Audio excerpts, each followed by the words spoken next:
Enfim, mas por que é que faz sentido para um sujeito que já foi eleito querer evitar que todo mundo ponha camiseta ou boné? Bom, porque ele é mais conhecido.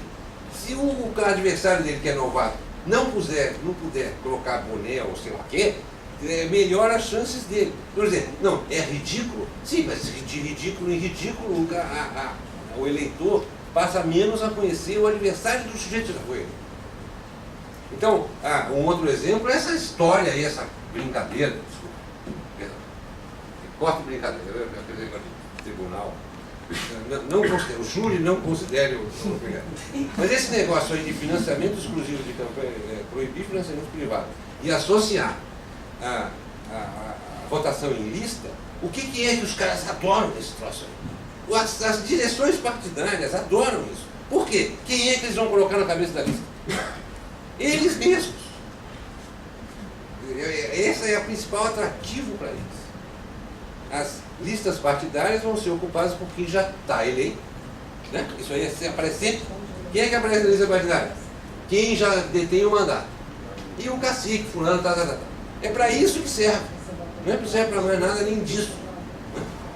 Então, é claro que existem outros motivos políticos mais profundos que justificam ou que eles alimentam um debate a esse respeito. Né? Mas não tenham dúvidas de que a motivação dos políticos é essa. Né? Muito bem. Então, eu me desviei bem. A pergunta é por que o sistema político brasileiro está tão disfuncional? E eu também observaria, né, que o principal dever em evitar que indivíduos de má catadura participem de eleições é dos partidos políticos. Cabe um partido político. O partido político não tem nenhuma obrigação de aceitar, seja quem for na sua legenda. Ninguém. Pode simplesmente dizer, não, o senhor vem aqui, o senhor é um ladrão. Não quero saber, o senhor não vai cantar na sua freguesia, não venha me chatear. Qualquer partido político pode fazer isso. E em 2008, no começo de 2008, com base exatamente na preocupação com essa história de indivíduos que respondem ao processo da justiça, o Partido Democratas anunciou que recusaria legenda a pessoas que estivessem nessa situação. Não cumpriu a promessa. Agora o Partido Verde, o PV, disse o mesmo. Vamos ver se vai cumprir ou não vai cumprir. Acho difícil, né? Com tanta gente com problema, é difícil de fazer. Muito bem, então a principal responsabilidade para a presença desses indivíduos na vida pública brasileira se a gente pode alocar alguém aos partidos, que poderiam recusar. Né? O último responsável é o eleitor, que muitas vezes, né, é colocado como culpado. A vítima, no caso, é culpada. Né? Por quê? Porque o eleitor não sabe desses problemas. Ele não conhece esses problemas. Como é que ele vai conhecer? Por telepatia? Será que o eleitor na rua, o camaradinha lá, em qualquer lugar do Brasil, que vai votar, ele tem alguma ideia de como é que os candidatos que se apresentam se comparam entre si em termos, por exemplo, nesse particular, para ficar sobre isso? Tem alguma ideia? Como é que ele poderia ter essa ideia? Quem é que tem a responsabilidade por informar o eleitor? Por favor. Seria a propaganda eleitoral gratuita? Não. Quem tem a obrigação de informar o eleitor é a imprensa. São os meios de comunicação. Então, onde é que você encontra a pior qualidade de voto? Onde tem menos comunicação. Claramente. E é bastante claro que quando a mensagem, digamos assim, é clara, o eleitor rejeita mesmo. Vou dar como exemplo o caso dos sanguessugas. Não sei se você lembra, os sanguessugas eram um bando de aventureiros que tinha na Câmara dos Deputados e colocava emenda para arrumar grana com verbas da saúde. 61 carinhas. 61. Desses 61, se não me engano, 59 buscaram a reeleição. Dos 59 que buscaram a reeleição, 3 se reelegeram. Os outros não foram reeleitos. O que é uma taxa de renovação nesse grupo privilegiado de ladrões bastante alto, né? Ou seja, 3% apenas se reelegerem se desvia completamente da média geral, que é de 50%. Já é uma média altíssima. Né? No Brasil, a taxa de renovação de 50% deve ser a coisa mais malvada do mundo. Não sei. Não tem. Nenhum sistema político resiste bem a isso também. Né?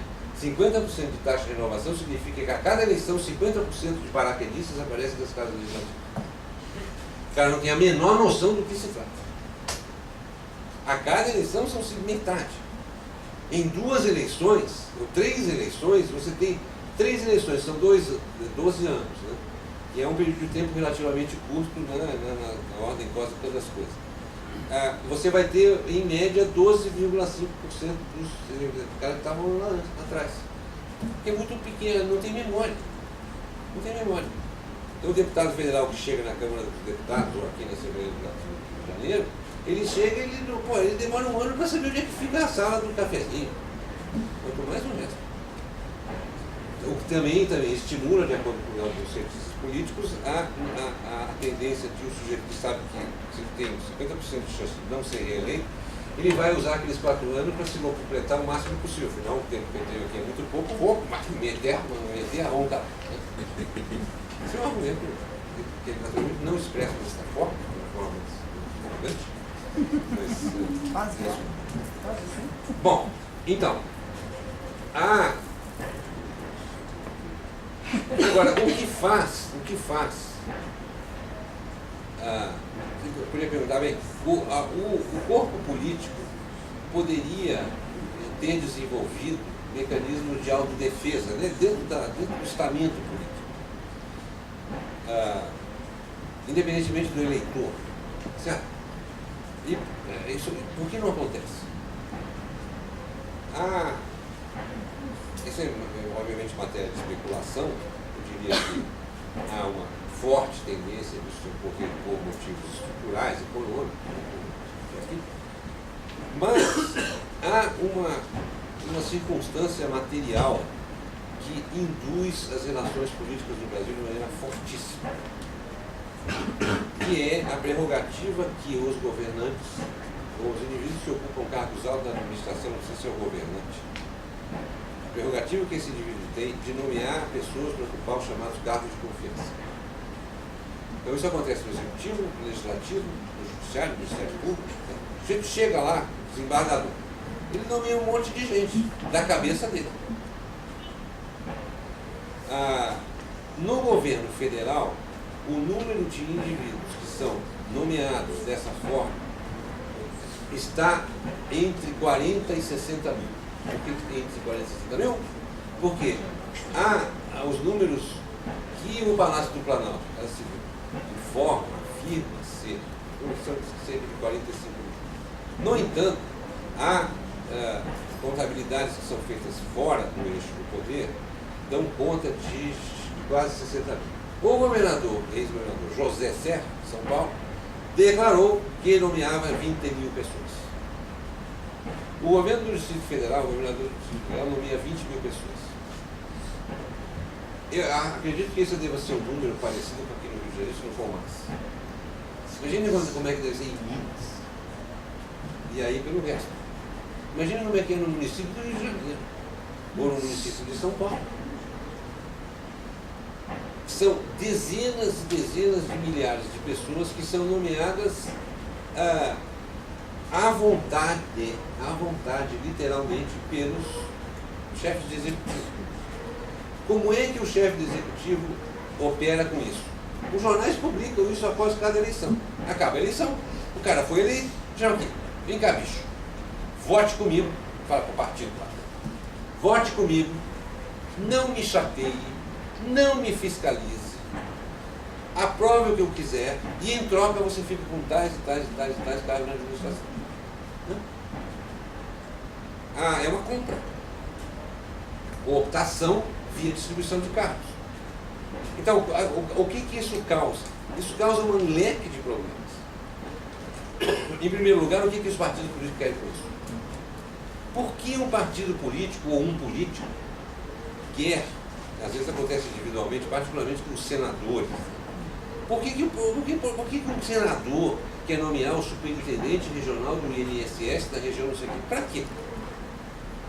Por que um partido político na cidade de São Paulo quer controlar a subprefeitura de não sei do que? Uma subprefeitura da cidade de São Paulo é alguma coisa como um país inteiro. Aquele negócio lá é imenso. E é uma grana preta. Para que é que esses partidos querem isso? A resposta está no noticiário sobre corrupção. Eles querem roubar. É evidente. Né? Esse negócio provoca. Veja, é um negócio mesmo. É noticiado. Qual é o partido? Loteamento de carros. Que partido vai controlar que pedaço da administração?